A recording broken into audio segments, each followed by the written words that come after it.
Hi, this is Charles Powell, your host, and welcome to the Dangerous Skills Podcast.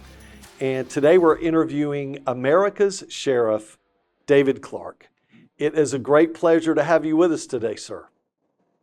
Charles, the pleasure's all mine. Thanks a lot for having me. Well, great. You know, I just want to say, all cards turned up on the table for everyone, that I want to thank you and greet you and thank you because you and your super manager, Judy Wilkinson, hosted me recently in Cherokee, North Carolina, where we had dinner and meetings and we had a great time together.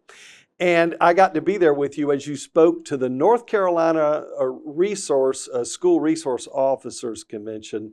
And that was really a great day. Thanks again for all your kindness. It was a pleasure. It really was. Yes, sir. I Well, love before we start talking about issues of national news and issues in the media, I think sometimes you get asked a lot of the same questions by people, and we try to always ask maybe a little deeper question. So one of the questions I want to bring up is when I was with you, Ms. Judy asked me to come and to maybe help assist with some pictures at the end of the event. And I was sitting in the back of the hall, and I walked up to the front. And before I could even get to the front, before the event was 100%, before they said amen, there was a line of people wanting to meet you and to greet you. And what do you think, for the most part? There is a thing in America. You are very popular. Why is it that folks, do you think, why do they say they want to meet you? I think it's my leadership. And I'll tell you what, in the state of policing today in America, there's a lack of leadership at the executive level. It's kind of where it started for me as the elected sheriff of Milwaukee County, Wisconsin. And, I had platforms to speak on issues, not just on police issues, but issues of race, politics, and other areas like that. I'm not just one dimensional, but I wasn't afraid to stick up for the profession of police when they were being beaten down on a daily basis ever since the days of Ferguson, Missouri. I stick up for police. Somebody has to. The politicians bailed. Many of the citizens group bailed, and they're left out there alone. They're under siege, and nobody was pushing back. And I watched this go on for a period of time after Ferguson, Missouri. Charles, really hoping some other executive would stand up, rise up, and step forward and push back against this anti-police rhetoric. Nobody did. I don't shy away from leadership. So I did. I had a couple platforms available to me. And then all of a sudden I became, I guess, the de facto spokesperson, not for every cop in America, but for the profession of policing, of which I dedicated 40 years of my life serving my community. And they appreciated that. And to this day, I'm retired now, Charles, but to this day, any opportunity I get, I'm going to talk on police issues. Some of those platforms are still available to me. People reach out, national news entities reach out to get my take. And I'm just not afraid. If the cops are wrong, they're wrong. But when they're right, I'm going to back them to the wall. I like that. And one of the things I saw people doing is people would come up and speak with you, and sometimes they would literally just walk up and say, thank you. And I think that's one of the things they're doing when they say thank you. I think they're thanking you for the stand you take for police, but also the stand for I see the flags on either side, the stands you take for middle America. Yeah, my language is clear. I say what I mean. I mean what I say. None of this is scripted. None of it is staged. I speak from the heart, and I guess it comes through, which is a good thing. That's what it tells me. But, I thank them. I owe them more thanks than they owe me. I was able to get through, like I said, 40 years without being shot at or without being killed. And I've had colleagues die in the line of duty. I've attended funerals from other agencies throughout America, and it's hard to do. And the fact that these men and women still step forward every day in light of the fact that sometimes it seems, their political class in their city or county or town is against them. The cop haters are loud. That in spite of that, they still step forward and they do what they took an oath to do. Right. That's great. Well, now somebody had to make you the man you are. Somebody had to play a role. And I'm told your father and your uncle played an important role in your life. That's what we've read. Actually, it starts with God. God made me the man that I am. God-fearing, God-loving American. But yeah, I think after that, not I think I know after that is my father. My father was engaged, played a prominent role in my life. Unfortunately, today, in many households, and let's be honest, I said I speak from the heart. I say what I mean. I mean what I say. In Black America, there is an absence of fathers. It is the most urgent social crisis facing Black America. It's not racism. It's not stuff like voting rights and all these other things that you hear about. It's the fact that too many young men are growing up without fathers. I was fortunate enough to have a father who, at the time, when I was that young, I thought he was strict. He was strict, but he needed to be. My father made me into a man. My father taught me what it was to be a man. My father went to work every day. My father supported his family, often made sacrifices of himself for the betterment of his family. He taught me discipline. He taught me respect. All of these values that sometimes people, see in me today, I got those from my father. That's amazing. You know, you bring to mind a pastor I've become aware of in Atlanta. Philip Anthony Mitchell is a Black pastor. Doesn't happen to matter except for the fact that he speaks from his pulpit and he says things like, some of you folks in this auditorium need to teach your children respect for authority and the law, and maybe they wouldn't have problems with the police. Maybe they wouldn't have problems over here or over there. He speaks very straightforward and true from the Bible and respect for authority. And he's had his life threatened for taking this stand. Have you ever been threatened? No, I think people know better because I think the response they get is not going to be what they expect. But, we need more people like him. We need more people to step up. We need a plurality of voices, not just one here, one there, like him and me. We need it all throughout America, not just in the Black community. But let's be honest, we're talking about the Black community here because they're the ones that seem to be facing this social crisis, this family breakup situation. And I'll tell you a quick story. Talk about respect. I was a young kid, a punk kid, probably 14 years old, 13 years old, and I was hanging out on my porch where we lived, and a Milwaukee police squad drove by, two white cops, and being the punk kid that I was, I put up the fist of Black Power. Yeah, This was during I the mid remember. '60s when the race riots were going on, and the squad stopped, backed up, and my dad fortunately was there in the house. He came out immediately and he said to the officers, "Is there a problem here?" And the cops said, "No, we thought maybe your son was flagging us down." My dad said to the cops, "I'll take care of it." And you know what? They just drove off. They knew he's going to handle this. Yes. My father told me, "Get in the house."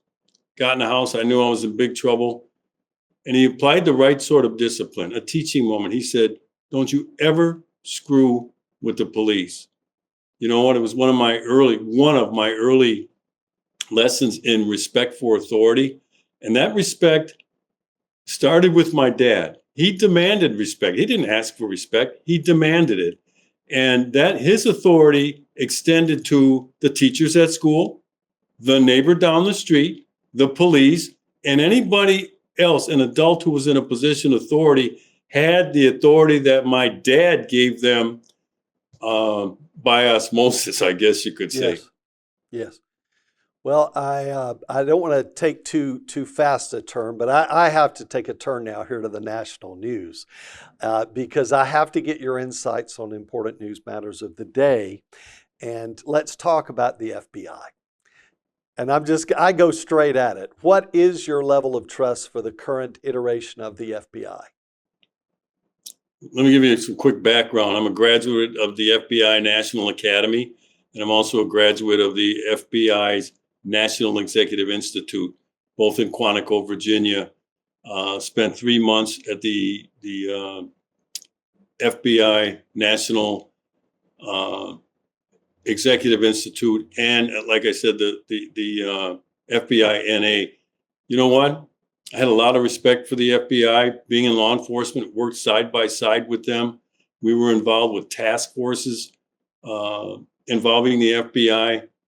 But you know what, Charles? Today, I don't trust them as far as I can throw them, and I can't believe the 180 I've had to do because that agency is corrupt. It's corrupt from top to bottom. Well, And when I hear people try to say, well, you know, not all of the agents are corrupt, not all the agents are bad, I go, well, then why haven't they spoken up? right. You can't know something's going on that shouldn't go on and remain silent. And then at the end, try to get some credit by saying, well, you know, that wasn't me. It was, no. You have an obligation. You have a responsibility to speak up. I advise people today, don't ever talk to the FBI without a lawyer. Right. Some of the stuff that they've done to people, ruin their lives, entrapment, some of the lying they've done to secure search warrants, fight under FISA. FISA. No, I just lost total respect for the FBI. Well, you know, even as a rank and file police officer back in the day, on the streets of the fourth largest city in America, in Houston, I had a responsibility that if I saw other officers doing wrong, I had to be willing to tell that that's what had happened. I had to stand up for truth. I had to show truth and integrity. When my son went off to war, one of the last two things I said to him before I said goodbye to him at the airport, I said, son, if you're ever in a situation where something goes wrong, bad choices were made, if you're the only person that tells the truth, be that man. Stand up for something. And I feel the same way. I've always felt that one of the problems we have with the FBI is I kept saying years ago, for years I've been saying, this thing seems like it's corrupt from the top to the bottom. Why aren't the rank and file officers, why aren't the everyday officers, line officers, why aren't they standing up? Why wouldn't they bond together? Why wouldn't they stand up and say, okay, we're this group and we're coming apart and we're saying these things are going on? And I can't figure it out for the life of me, but I don't trust them either. You know, it's kind of interesting because, you know, oftentimes doing the right thing is hard. I get it. You know, these guys, these men and women, I say guys neutrally, you know, they have mouths to feed at home, tuition to pay for kids, mortgages, car payments. I get that. And so some are going to take the road and say, well, you know, I'll just keep my head down and I won't involve myself in it. But whistleblowers, some whistleblowers have stepped forward and it's costing their career. Yes. I get how hard that is. But I'll tell you what, in the end, when you do what's right, it'll come back to you twofold. You have to be able to live with yourself, you know. So we've heard of the great white hope. Let's talk about the great right hope. Kash Patel and Dan Bongino. They're there. They keep finding all this. We keep hearing about all this evidence that's found, and but it takes all this time to vet and what have you. I mean, a lot of the things they're talking about, they're finding evidence on. The average American knows about those corrupt investigations or the corruption that was going on. We don't need them to pull out evidence and prove it to us. What we'd like to see is people being perp walked, people with famous names.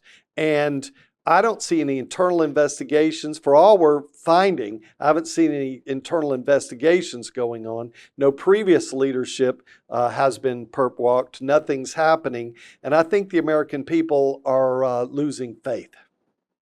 And they've lost faith in our government, period. But specifically with this institution of government under the Department of Justice, see, they have the most power and authority over people's life. They can ruin your life, take your freedom away, put you in jail, for heaven's sakes.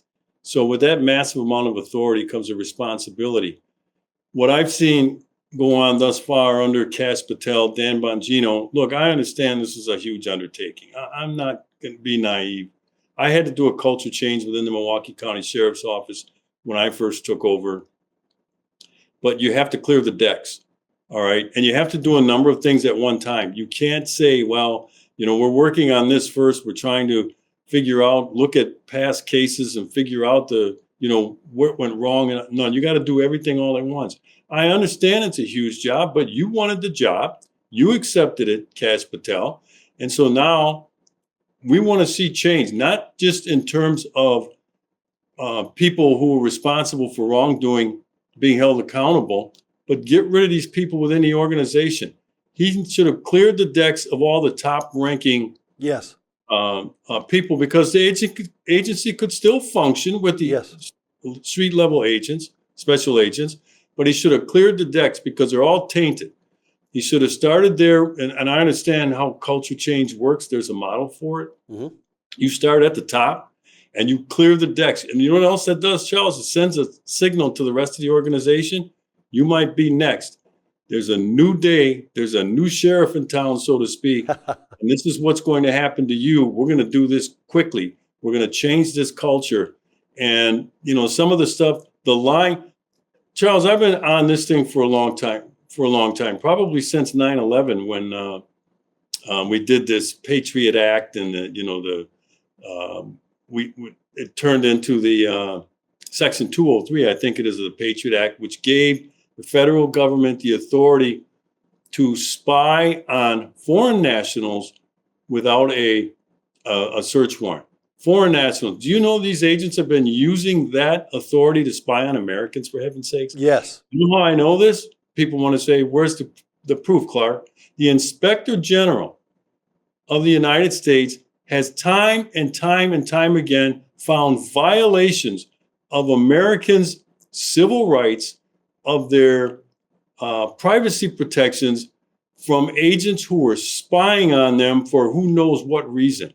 That's the kind of corruption I'm talking about that was going on at the time. And every time the Inspector General submitted a report to Congress and he didn't say one or two, he said hundreds, if not thousands of times, he found these violations and he put things in place to correct it.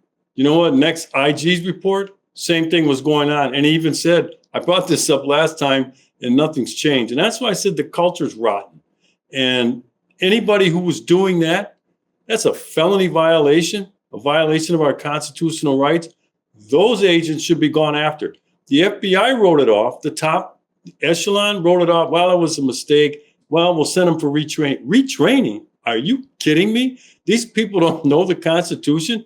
They know what they can and can't do. They just didn't care.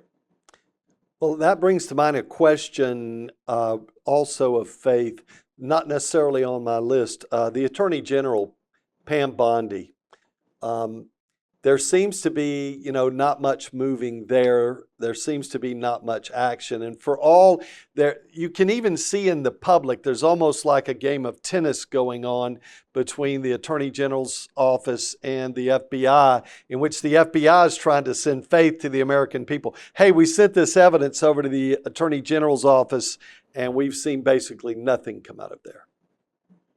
Yeah, look, I understand she's got a tiger by the tail, too. She really does. This corruption and the problems within the Department of Justice is so deep and so vast that it's going to take some time. You know what? We don't have time, Charles. No. Time's not on our side. Trump gets 4 years.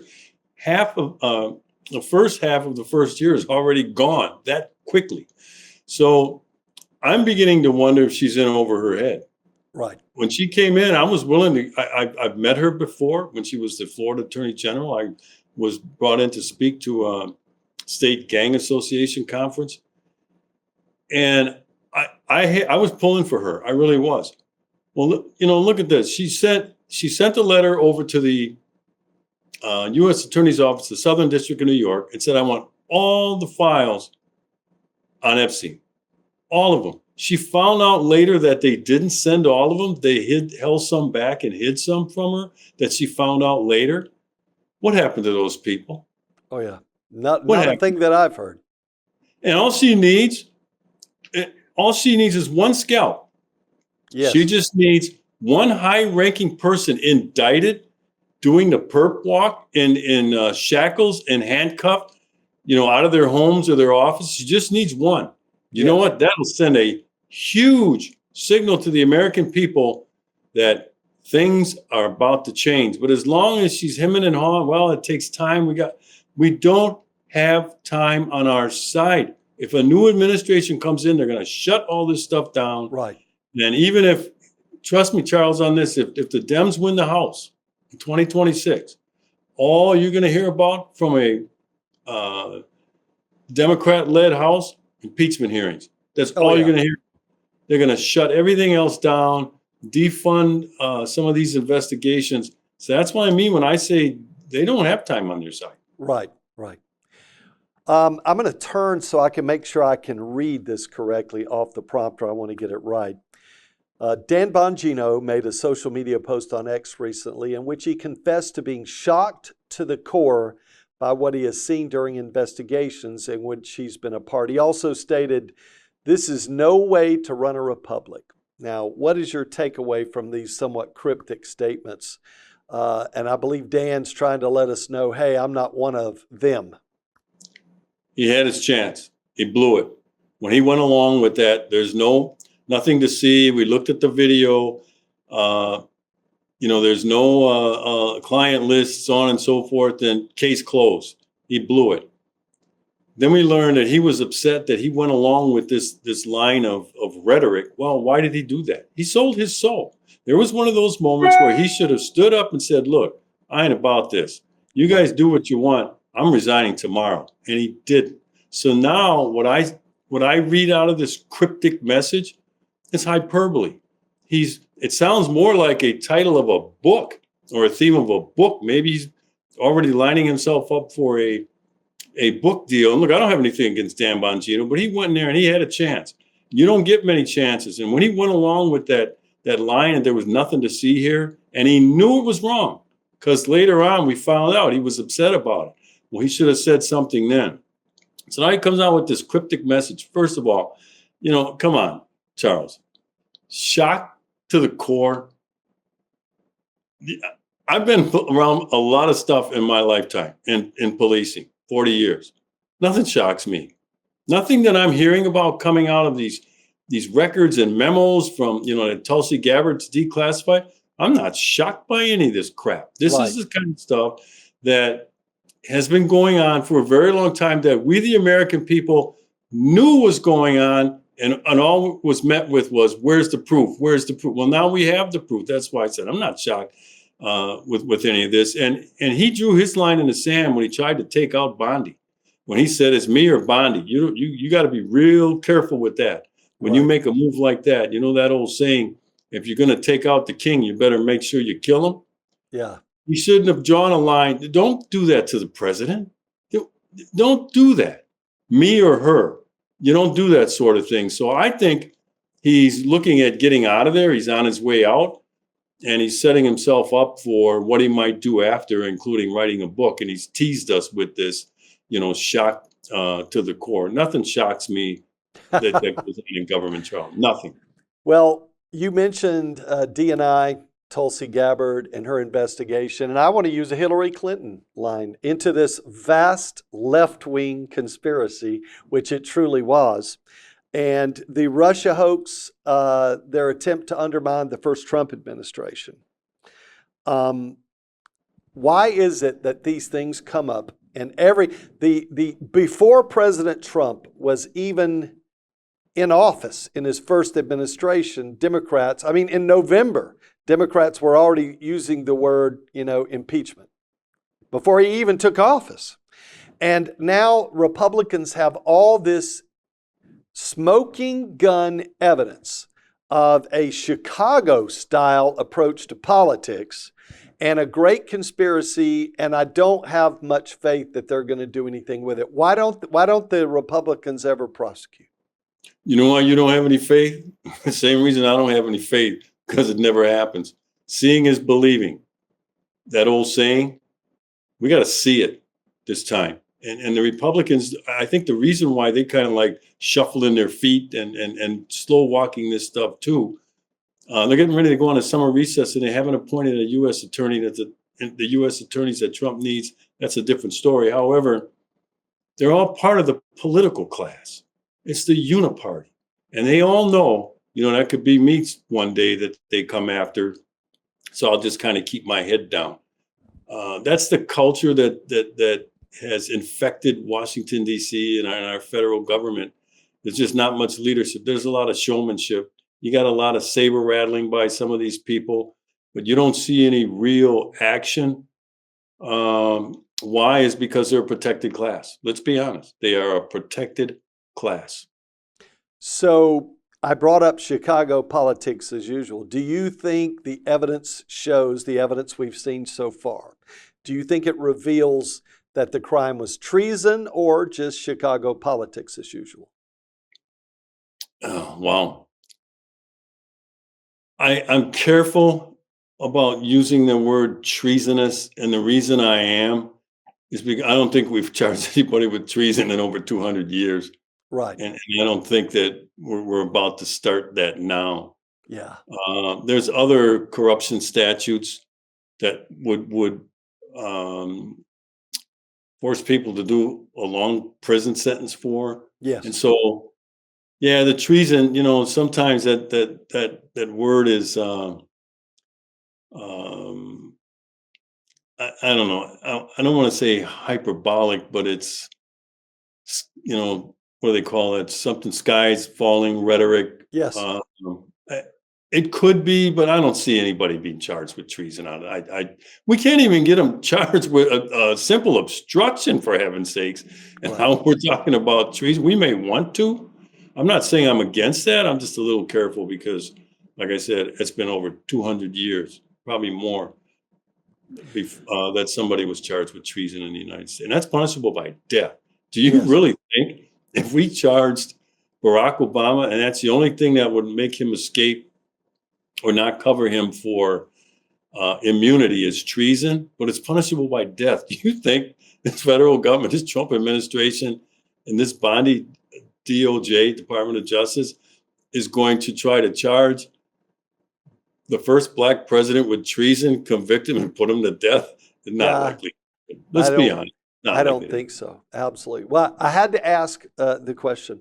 So I wanted to ask you one more before we transition to one more part. I wanted to ask you what hope in a situation where we're halfway through the first year of the Trump second term and we are looking into kind of a bleak situation in terms of action taking place. Like we're making moves economically, we're actually making laws out of some of this policy, but and some of these things are good, but the aspects that the American people were hoping to see take place are not really moving forward. What is the hope? Is the American people really looking to see out of these first 2 years? What do the American people want to see out of this second and final Trump term? They want their government back. It's been taken from us.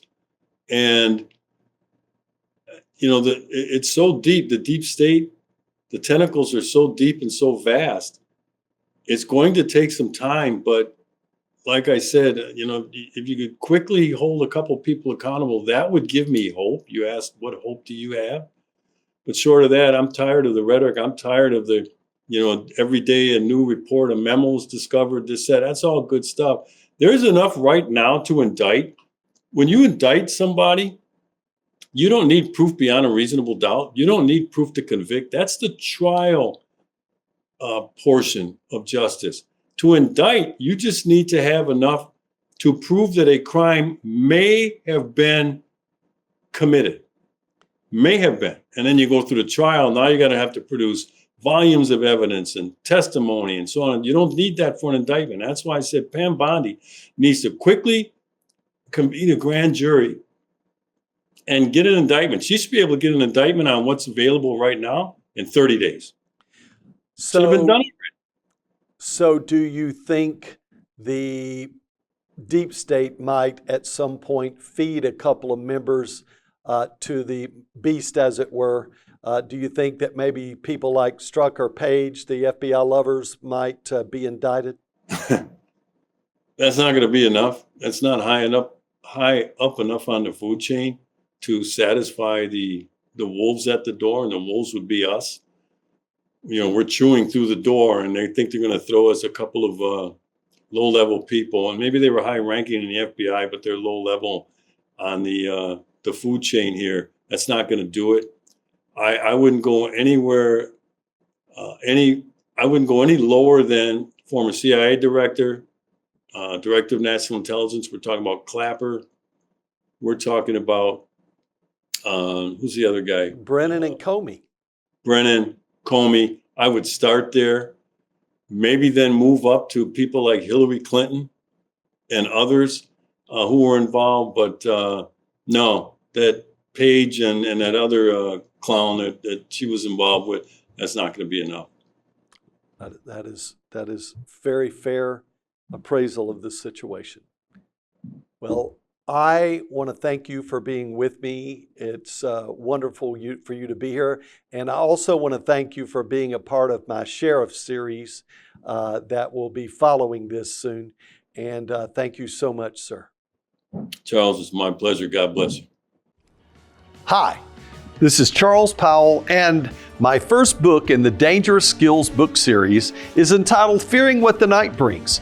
It tells the story of my life undercover in the war on drugs and working as a cop in Houston, Texas. I also write about some painful childhood experiences which might begin to shed some light on why I sought out dangerous living in the first place. Buy your copy of Dangerous Skills, Fearing What the Night Brings today on Amazon.com, available in paperback, for Kindle, and an audiobook. Hey, buy 2 copies and give one to a friend.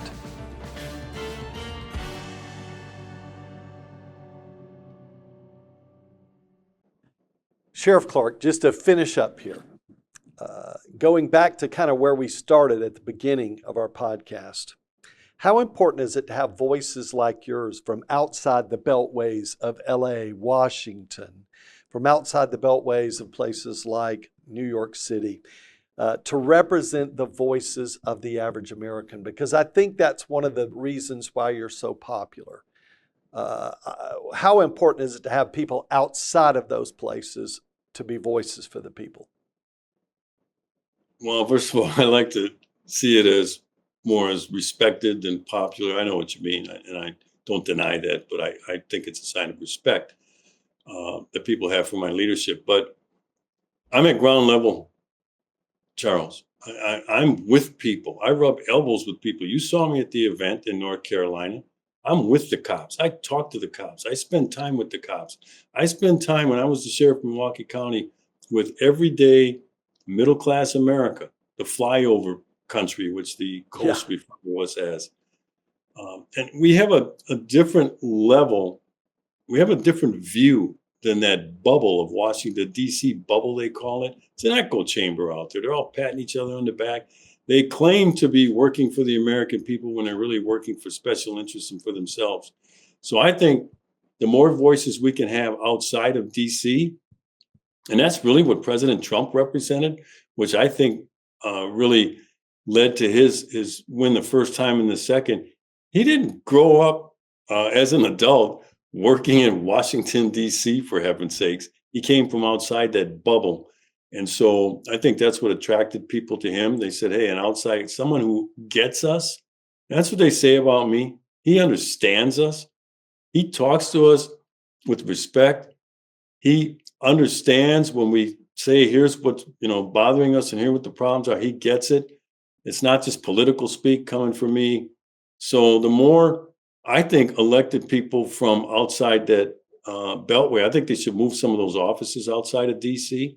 Yes. I know they were talking about moving the FBI building to Alabama, and then that got nixed because I don't know, it was either Joni Ernst or Lisa Murkowski nixed that idea, and they're going to keep it near the Beltway.